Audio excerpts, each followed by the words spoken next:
I can tell you as a member of the Texas Senate, so many legislatures wait and model Texas policy on what to do next. And we are the #1 state in the country to start a business for a reason, right? That is because of our risk takers and the backbone they have, and our entrepreneurs and our family-owned businesses that take that next step. And that is because of this governor that will say no to the lockdowns and the shutdowns and the death of common sense and the woke leftist, liberal Marxists that try to take this state. Right? And he says enough is enough. And that sends shockwaves across the country, and it is the reason why Texas is the beacon of liberty and freedom and limited government and personal responsibility. And let me tell you, our friends in South Texas, they're realizing this. And there is a red tsunami that is sweeping across South Texas right now. And Governor Abbott's outreach, his leadership, his continued message of what it means to be a Republican and what it means to respect the Constitution, what it means to be a conservative, what it means to be a Texan, is resonating and being understood better than ever. The Republicans have more diversity in ethnicity and gender in our candidates this election cycle than the Democrats do. Right? Mayra Flores, has anyone heard of Mayra Flores? Right? Our new congresswoman in South Texas. She won a Biden +6 seat, which means home field advantage to the Democrats in that seat. She won that election a few months ago. She's running again now in the general. The first member of the United States Congress in American history to have been born in Mexico, and you couldn't be more conservative. You couldn't be more for border security than Mayra. And that's what Governor Abbott's leadership has brought to this state. More and more people understanding that under conservative governance and solutions, this state has never been more diverse, and it has never been more conservative. And that is huge for the future of America, right? All this talk about growth and all this talk about change, and it's just a matter of time till these woke Marxist Democrats take over this state, and we're going to show Beto O Rourke what his $1/10 billion he's spending actually means when it gets flushed right down the toilet. And yes, he ran for United States Senate. And yes, he ran for president for 16 minutes. And yes, we know that he has a voting record to the left of Sheila Jackson Lee. And we know a lot of things more about Beto O'Rourke these days, as Governor Abbott has been steady and consistent and continued to do what he does best, which is making sure that job creation and a strong economy and a Texas that we will all be proud of in the future continues to be what we enjoy on November the 8th and going forward in our future. Those values, that Texas mindset, right? It's in your heart. It's in your DNA. It doesn't matter if you got here yesterday. It doesn't matter if you're 8th generation. We've got our arms around you. And Texas is going to be the solution for the future of America. If we let Texas run Texas, and it will under Governor Abbott's leadership, if we allow him to continue his plan and continue his agenda, we will let Texas run Texas. And if we win Texas on his behalf, we win America.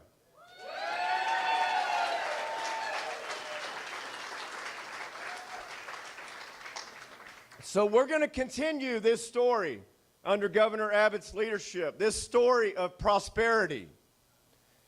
And prosperity matters. It's under attack. We are under attack. And if we don't see that, whether it's a death by 1,000 cuts or whether it's just blatant coming right at us, there's a little something Texans know about being battle tested. And there's a little something Southeast Texas and Jefferson County knows about being battle tested. It doesn't matter if it's the largest storm in American history to hit landfall. It doesn't matter if it's a global pandemic. It doesn't matter if it's a polar vortex and a week of -8 weather that Banff, Canada is jealous of. It doesn't matter. Bring it on. And I don't think this crew in Washington understands what Greg Abbott is all about. I don't think they understand what Texas is all about. They're pulling their hair out over what's going on in the valley right now. They're pulling their hair out on this red tidal wave sweeping across this state. And they do not understand how our message is resonating in the hearts and minds of those, again, that have lived here for many, many generations, or those that have just moved here. But I can tell you November 8th is going to reflect it. And I can tell you again that we talk a lot about California moving here and other states moving here, and is it going to change us? But folks, again, there is no other Texas to escape to. And with that,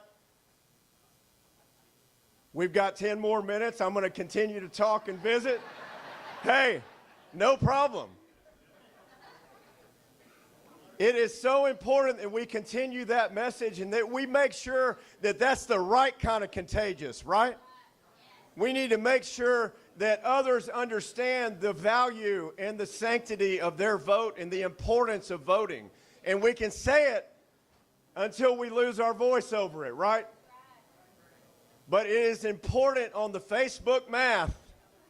It is important that you influence 5 to 10 people at least to make sure, stay on their rear end about it. Have you voted yet?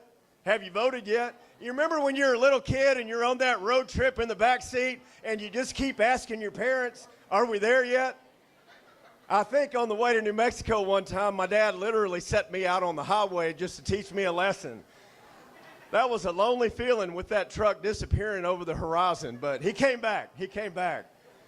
But have you voted yet? Yes, those text messages and those robocalls and that reminder from each and every one of you, of course, that's going to get a little bit annoying, but you know what? Us Texans, we can do it. We can make change. Through faith, we can move mountainous barriers.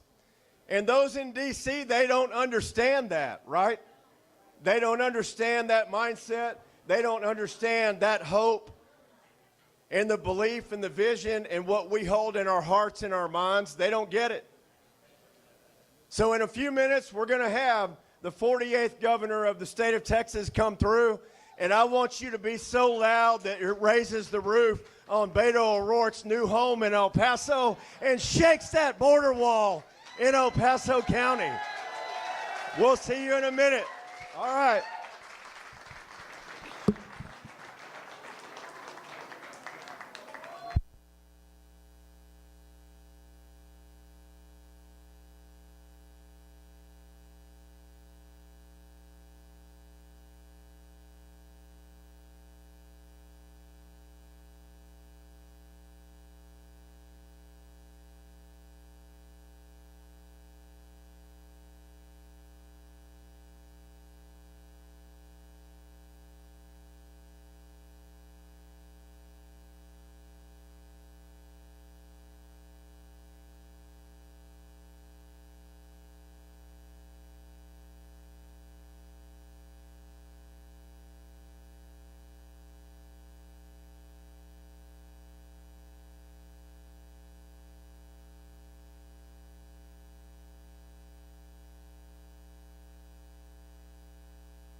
just be a few minutes out now. Okay.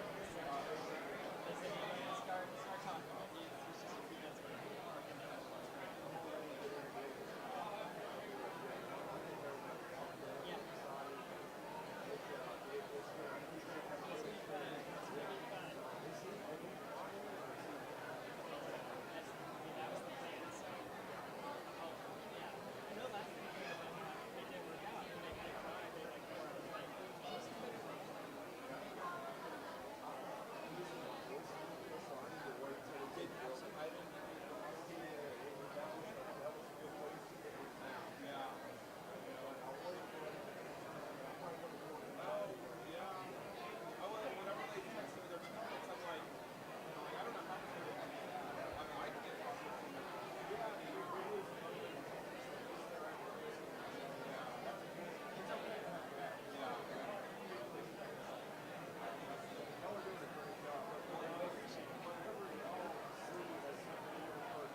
Okay, everybody. We've got the governor coming in. So appreciative of your patience, as you know, covering a lot of windshield time, a lot of miles, wearing out lots of sets of tires, covering this state.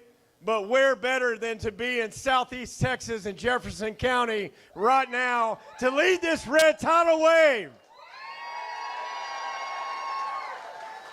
All of Texas is going to be talking about the numbers that are coming out of Southeast Texas and out of Jefferson, and they're watching. And they understand, I guarantee you, in the Texas State Capitol, they know Southeast Texas in that building, and they know hearts and minds and what's important for our values and our beliefs.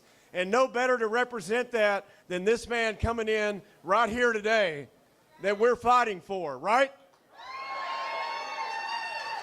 That story of prosperity, that story of Texas that we talked about, that story where anyone seeking a better life, better opportunity, raising kids, starting a business, they're needing Texas. As we talked about, there is no other Texas to escape to.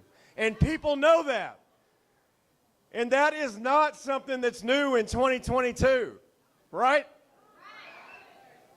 That's a belief system. Texas is not just a place on the map. It's a place in your heart. It's embedded in your DNA. It's worth fighting for, right? When you travel, something that you might hear is, why does Texas teach Texas history in 2 different grades, right? Well, why are you so proud of this state, right? And the answer is, it's not bragging if it's true, right? That's who we are.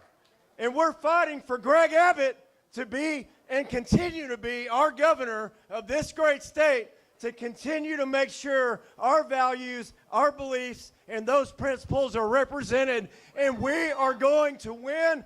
Greg Abbott is going to win. He stands for South Texas. He stands for this great state of Texas. And this great state of Texas is the future of this nation. And that is on Greg Abbott's shoulders, and we could not have a stronger fighter on our behalf. And with that, I want to introduce the 48th governor of the great state of Texas, Greg Abbott. Thank you, Governor. Proud of you.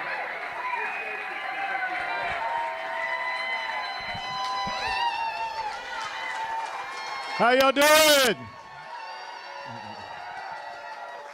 Give it up for Brandon Creighton. You're a great senator. Also, I have down here, I don't see him right now, but I have down here, we got Representative Randy Weber. There you are back there. And Judge Brannock. Where's Judge Brannock? Not seeing him, but there he is. Listen, I saw him just a couple of weeks ago. Judge, thank you for being here, but thank you all for being here. I just wanted to stop by here and tell you one thing. We are going to win in 2022. And let me tell you exactly why and how we're going to do it. We are going to contrast the conservative policies that have elevated Texas to be the #1 state versus this radical left ideology that's being promoted by people like Beto O Rourke and the other Democrats that would destroy what we have done in this state. And we are not going to let them win, period. Let's take some issues that I know matter a whole lot to people. Listen, one thing that Americans are dealing with and Texans are dealing with, and that is the importance of jobs, our economy, and the skyrocketing inflation imposed by President Joe Biden. Let me tell you something. We're in the best place we can be in America because Texas ranks #1 as the fastest growing economy in the United States of America.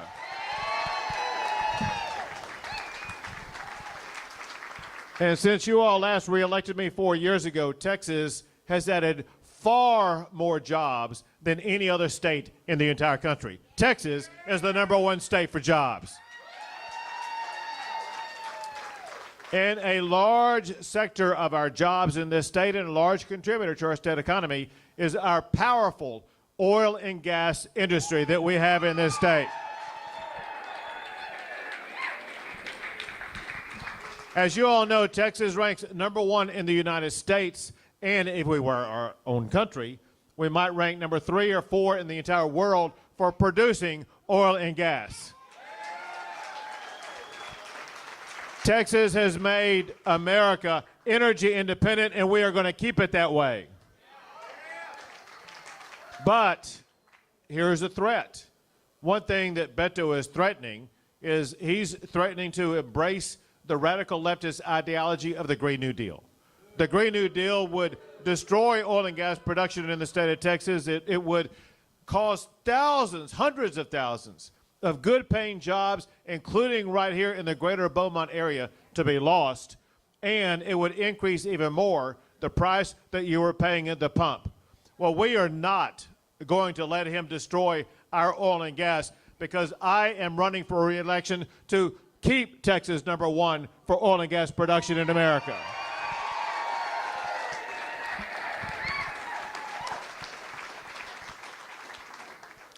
So listen, there's so much at stake in this election in so many ways. Some of them are economic issues. Like one reason why the economy is so important in our ranking internationally and nationally of what we've been able to do and what oil and gas has been able to provide, because we've been so successful. As we gather in the Beaumont area tonight, Texas is sitting on a budget surplus of $27 billion. Now, I'm looking around the room, and I can even see the back of the room. It's so crowded. We got to have about 400 people here. So for the people in the back of the room, I said $27 billion is what we have in our budget surplus. So we need to spend that in this upcoming session, and we'll spend part of it to address health care, part of it to address education, part of it to address the needs that we have in the state. But let me ask you this question. Whose money is that? You didn't even study for this quiz, and you got it all right. It's your money. And so we need to give it back to you, and I want to take at least half of that money and return it to you with the largest property tax cut in the history of the state of Texas.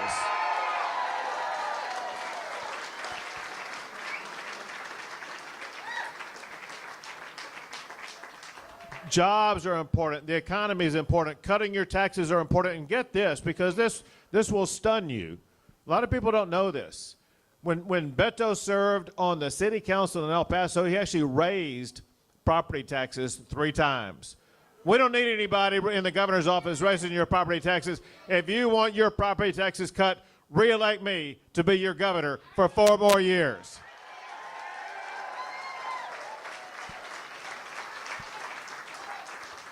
You know, there's a lot about our kids and education also. So know these important facts, and that is there's no governor in the history of the state of Texas who's provided more funding for public education than I have. No governor who in the history of the state of Texas has provided more funding for teacher pay raises than I have. And as we gather here tonight, per pupil funding is at an all-time high. So we're making sure we're providing the resources, but we all know this.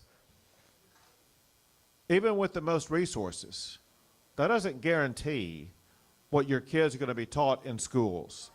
I know from listening to parents and grandparents in this region of the state of Texas, there are concerns about what's being taught to our kids in schools. Some of this critical race theory that some of these schools have been using, and the sexualization of what they're teaching our kids in school. Listen, stuff like that is wrong. And I'm not going to use a penny of your taxpayer dollars to teach our kids to hate each other or to hate our country.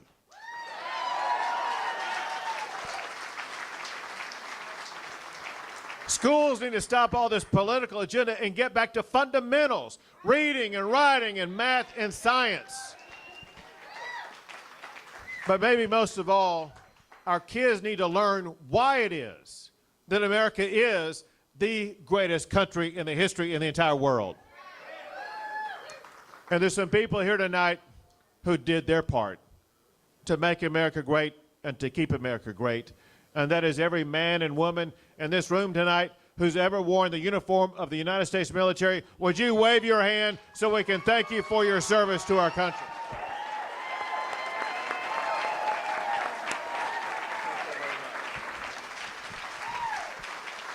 American heroes.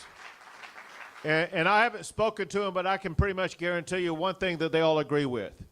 They did not sign up to serve in the United States military just to have this socialism come into our state and hijack our state. They fought for the freedom that the United States of America stands for, and by God, we're going to stand up in this election and fight for your freedom and win on your freedom. I'll put your sign right there.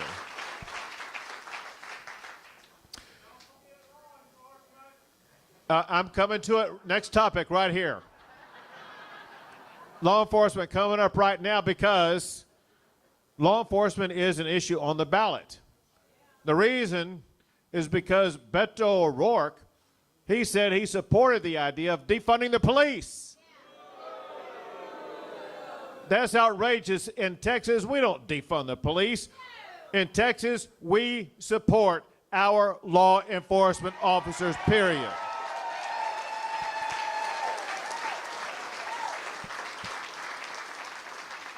Defunding the police is deadly, and we saw that in Austin, Texas. You know, you see on TV, you see what's going on in these other states, and you kind of mock these other states, thinking nothing like that would ever happen in the state of Texas. But it did. Austin, Texas defunded their police by more than $100 million. And so I worked with Brandon Creighton as well as with other members of the state legislature, and we drew a line in the sand, and we said, not on our watch are we going to allow our law enforcement officers to be defunded. And so they passed, and I signed a law that will defund any city that defunds police.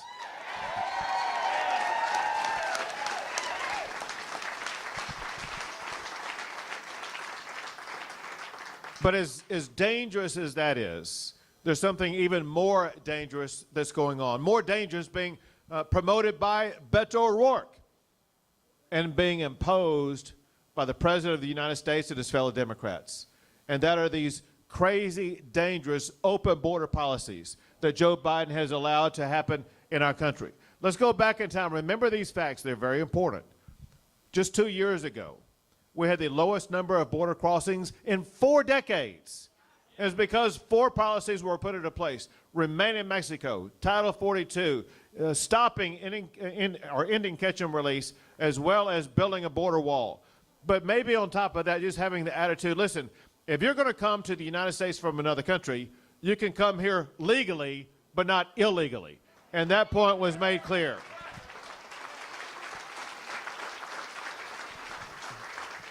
Joe Biden and his fellow Democrats have mowed down all of those standards that led to that secure border, and now under Joe Biden's watch, just this past year, there are well over 2.2 million people who crossed the border.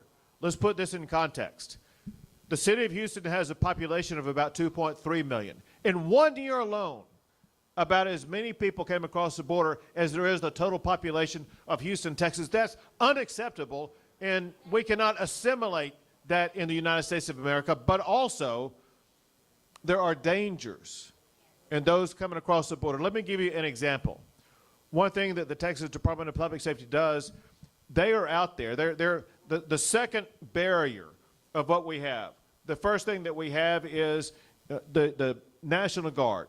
As we gather here in Jefferson County tonight, the National Guard, they're on the border, and they turn back and repel people who are trying to come across the border illegally. If people make it past them, they get to the Texas Department of Public Safety, where they arrest them, and then they will either put them in jail or return them back across the border. DPS 2 weeks ago, they arrested a man from Honduras, and when they were booking him, they realized there was a warrant out for his arrest for murder. They are arresting people who have either been previously convicted of murder, have been arrested for murder, or sexual assault, or other violent crimes. We cannot have these people coming across our border. And that's why, among other things, Texas, in the history of the United States of America, Texas is the only state to ever build our own border wall.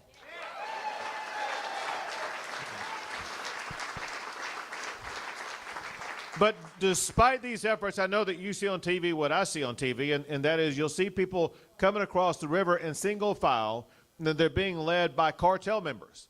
And the cartel members are taking them to locations on the Texas side of the border that are owned, controlled, or operated by the federal government. And they're taking them there because they know that once they get to that land on the federal government, the Border Patrol is just going to fill out the paperwork, and then release all those people. And when they release all those people, they're dropping them off into small little communities on the border like Del Rio, Eagle Pass, and others. Communities that have no capability whatsoever of dealing with these migrants. And I was down there meeting with them back in April, and they were telling me that they could no longer handle what was going on at the border. And I said, I'm going to help you out. With these people who've been given the papers to stay in the United States of America, I told them that the following week, I would begin busing them to Washington, D.C.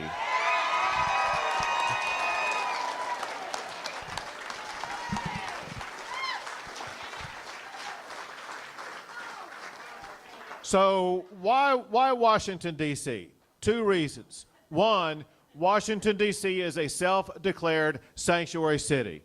You know, one thing we see Democrats do all the time, they do what's called virtue signaling. They try to say, oh, this is Texas, this is what you're supposed to do. Or they try to tell others what they're supposed to do, saying it's the right and righteous thing to do. But by God, when Washington, D.C. had to step up and deal with just a couple of hundred migrants, they couldn't handle it. They started complaining and crying and demanding money and support from the federal government. Listen, we get that many people per hour. And then we changed the location where we were sending them to. What happened is that Kamala Harris came to Texas, and she didn't bother going to the border. She tried to raise money and tried to help out Democrats in the campaign, having no idea it was really going to hurt the Democrats in the campaign. But so she came to Texas and said there was no problem on the border, that the border was secure. And so I felt the need to be involved in a little educational process. And as a result, the migrants are now being sent to the residence of the Vice President of the United States of America.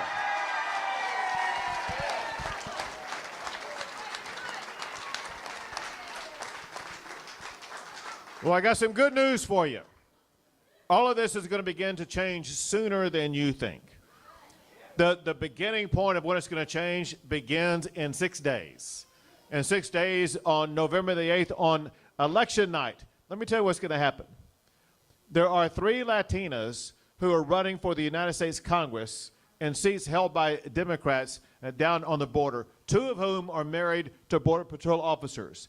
And they are going to win those races. They're going to go to Washington, D.C., and the first thing they're going to do is join their fellow newly elected Republicans, and they are going to fire Nancy Pelosi as Speaker of the House.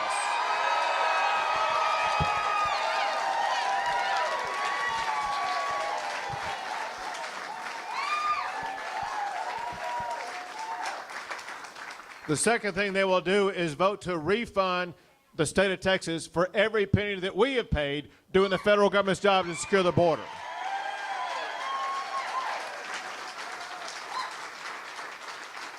The third thing they're going to do just makes common sense. Can you believe what Biden did when they passed this law that adds 87,000 new IRS agents?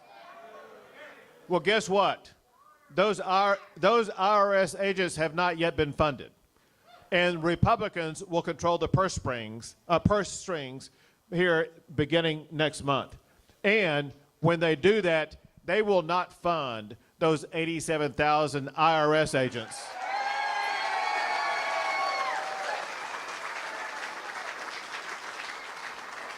What they better fund is 87,000 Border Patrol agents.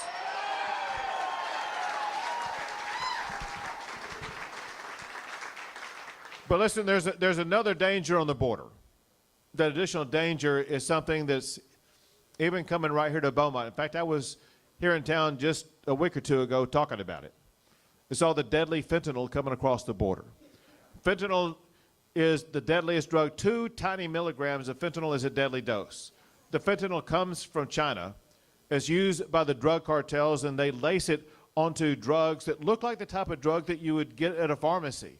And when someone buys that drug, they have no idea that it's laced with fentanyl. They take 1 pill, and it kills them. It's called a 1-pill kill.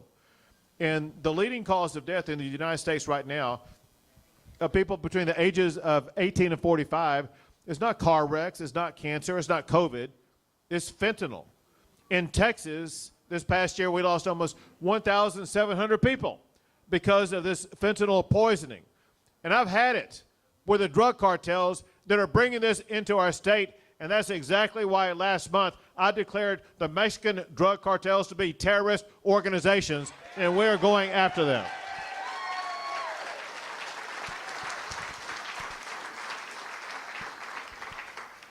So there's a lot at issue in this election. A lot at stake, a lot on the line. The border, your jobs, your taxes, your safety, your freedom. But there's something really more important than all of that. This on the ballot this election and on the line this election, and that is your values. You know, you all know the values of Southeast Texas, and you know this, the values of Southeast Texas, they're far different than the values of the folks over in Austin, Texas, and far different from what Beto O Rourke is trying to impose upon you. And you know what? We are going to protect those values because we're going to win in this election.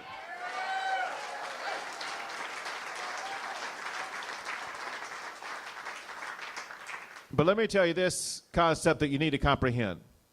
The winner or loser on November the 8th is not going to be me. You're right. It's going to be you.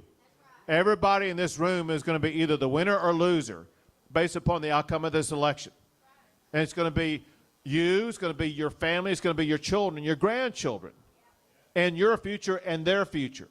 And as we speak right now, Beto O Rourke is trying to take a sledgehammer to your future and your kids' future and destroy it and then remake it in his image of a radical leftist ideology that mimics what's going on in California. And I will not let that happen on November the 8th.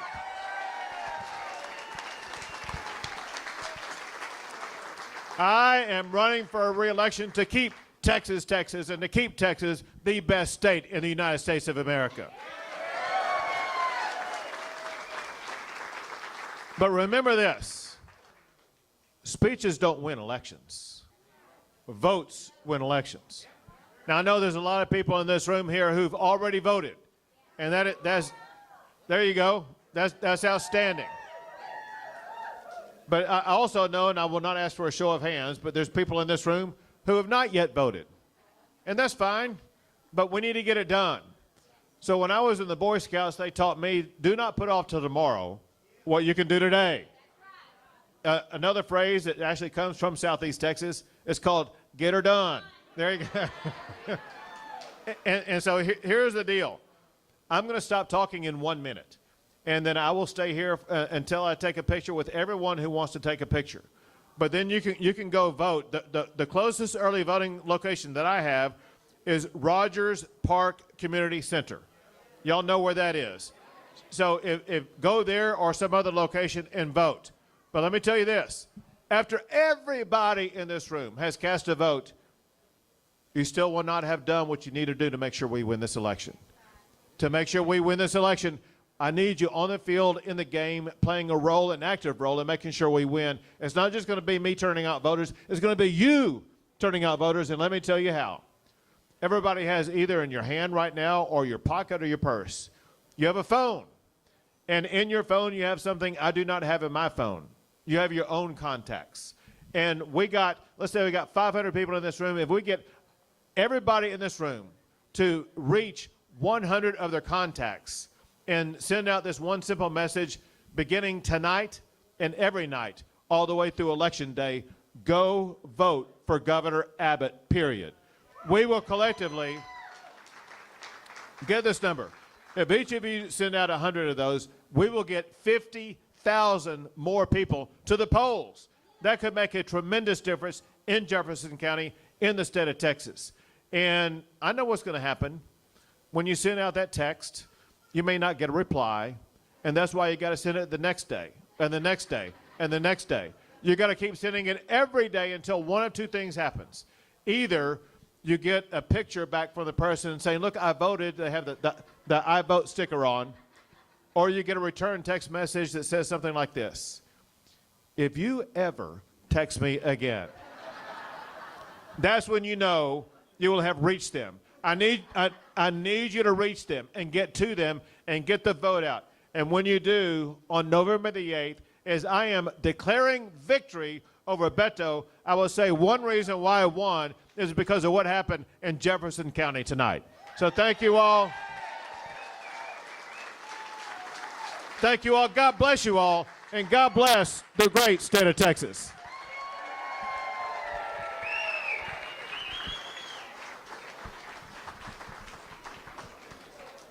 Hey, one more time, let's show Governor Greg Abbott we're fighting for him.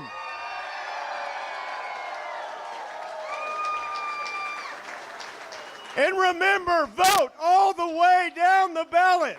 All the way down the ballot to the very end. If you want a picture with the governor, we're going to form a line along this wall and all the way around to this point here. And as he said, he's going to stay to take pictures with who wants to. So please help us with that line. Thank you. Thank you, man. Appreciate you. How's your endurance? I mean, you're just on fire. And you're a machine. 3 or 4 times a day. It's making a huge difference. It's getting new life. And the excitement here in a county that's normally 50-50, I think it's +4 right now here. That's good. And that's for Jefferson. That everyone's talking about. That's a new day, and it's because of the top of the ballot.